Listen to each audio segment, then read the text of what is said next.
Protesta laban sa anilay atrasadong pulisiya.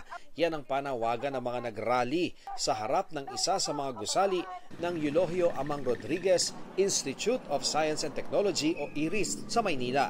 Ang sinunog, bahagi ng student manual ng paaralan tungkol sa takdang gupit para sa mga lalaki.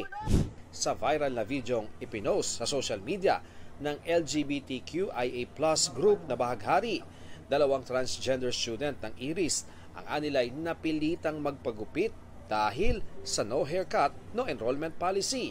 Bawal daw ang mahabang buhok para sa lalaki batay sa student handbook. Isa sa napilitang magpagupit ng kanyang hanggang baywang ng buhok, si Jen, di niya tunay na pangalan. May nagtatanong po na bakit po nagpagupit, bakit daw naging ganyan yung hair ko. Sobrang lungkot ko po that time po noon na halos hindi na rin po ako kumakain, umiiyak po ako tuwing gabi. Ayun po, kailangan po naka-fixie cut po kami or 2x3 na gupit. Sobrang malungkot po, lalo na po kinikilala po namin yung sarili po namin as a woman.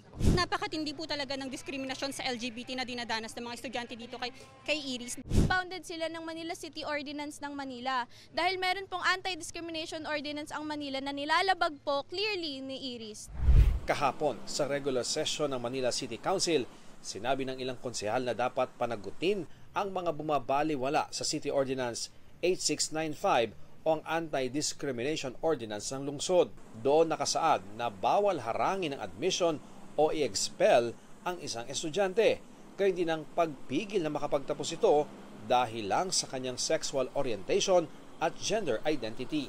Ang lalabag sa ordinansa, posibleng pagmultahin ng 1,000 hanggang 5,000 pesos o makulong ng 6 na buwan hanggang 1 taon. Depende sa kung pang-ilang offense na ang paglabag. Iniimbestiga na ng Commission on Higher Education ang insidente. Ang patakaran kasi tungkol sa students, no, yung kanilang haircut, uniform, etc., yan ay ginagawa ng individual ng mga pamantasan. Ang pakiusap natin sa mga pamantasan ay maging sensitive at pag-aralan ang compliance nila sa mga batas na naipasa. Tulad ng mga batas na pinagbabawal ang diskriminasyon, ang batas sa safe spaces. Sa pahayag naman ng IRIS, sinabi nitong lahat ng estudyante pwedeng mag-enroll anuman ang kanilang kasarian at kung paano man ang estilo ng kanilang buhok. Basta't kung mahaba ang buhok, dapat maayos daw itong nakatali o nakaayos. Hindi raw verified ang mga video na umiikot sa social media. Nakipagpulong na rin ang pamunuan ng IRIS sa Bahaghari IRIS chapter nitong Martes. Nagkasundo silang magpupulong ulit para pag-usapan ang posibilidad ng bagong implementing rules and regulations kaugnay sa enrollment. Para sa GMA Integrated News, Ian Cruz, ang inyong saksi. Sumagot ang kampo ni Pastor Apollo Kibuloy sa show cause order ng Senado. Wala na raw saysay ang pagsipot niya sa mga pagdinig kaunay sa mani pang-aabuso niya sa ilang miyembro ng Kingdom of Jesus Christ. Tila hinatulan na raw siyang guilty sa mga krimeng ibinibintang sa kanya. Gagawa raw sila ng susunod na hakbang oras sa tumugon ng Senado. Si Senadora Risa Ontiveros hihilingin kay Senate President Juan Miguel Zubiri na aprubahan ang warrant of arrest laban kay Kibuloy dahil sa pang-i-snub sa Senado. Sa Lunes naman, isisilbi ng Kamara ang contempt order laban kay Kibuloy kaugnay sa mga umano'y paglabag sa prangkisa ng SMNI. Lalo tapos na raw ang 3 araw na palugit na hiniling ni Atty. Ferdinand Topacio para makausap ang pastor. Sabi naman ni Topacio, nakikipag-ugnayan na siya kaugnay sa pangakong iuulat ang pakipag-usap niya sa pastor. Suspensyon sa 23 tauhan ng National Food Authority o NFA binawi ng Ombudsman. Kasama sila sa halos 140 sinuspinde dahil sa umano'y pagbebenta ng rice buffer stock sa mga pinaborang rice trader nang walang bidding at ikinadahado ng gobyerno. Sabi ni Ombudsman Samuel Martires, kinailangan ng suspensyon para hindi magalaw ang mga dokumentong kailangan ng mga ombudsman investigator. Pero sabi ni Martires, kahit nakuha na nila ang mga dokumento, iimbestigahan pa rin ang 23 na naka-assign sa mga warehouse ng NFA sa Iloilo, Antique, Cabanatuan, Antipolo, Valenzuela at Bulacan. Suspendido pa rin sina NFA Administrator Rodrigo Bioco at Assistant Administrator for Operations John Robert Hermano.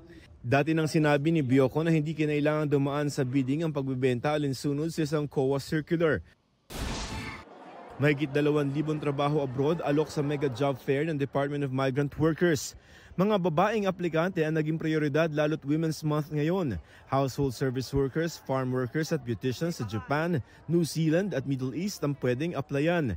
Magkakaroon din ng online jobs fair ang DMW na ilulunsad sa mga susunod na araw. Para sa GMA Integrated News, Joseph Morong ang inyong saksi.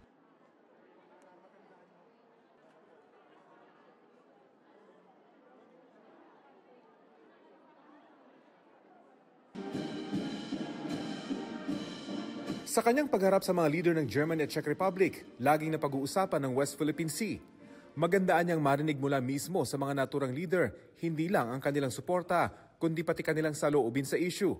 It is also important for them to know what we are doing, what our plans are, what our positions are, to define them very clearly para naman maliwanag ang usapan, alam nila yung ginagawa natin, alam natin yung iniisip din nila. So, in that regard, it has been very useful. Ang paulit-ulit na paglabas ng issue ng South China Sea sa pagbisita ni Pangulong Marcos dito sa Central Europe, ikinairita ng China. Ayon sa tagapagsalita ng Foreign Ministry ng China, nanguudyok daw ang Pilipinas. Well, I don't know of any instance where the Philippines has instigated anything.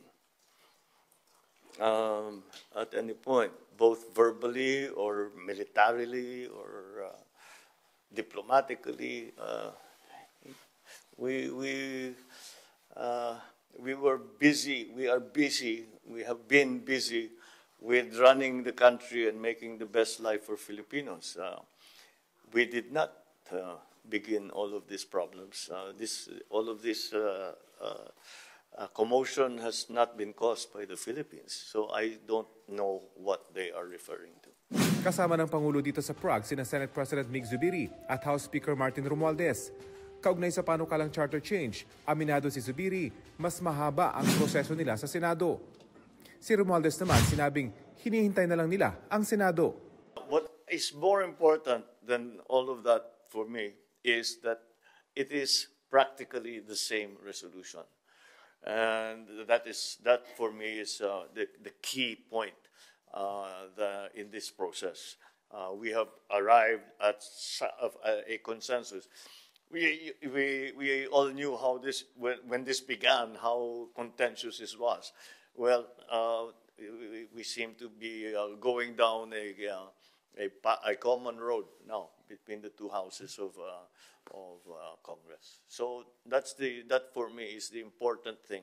Sa isinagawang Philippines-Czech Business Forum, sinaksihan ni Pangulong Bongbong Marcos at Czech President Peter Pavel ang pagpirma sa 3 kasunduan na magsusulong sa trade and investment sa pagitan ng dalawang bansa.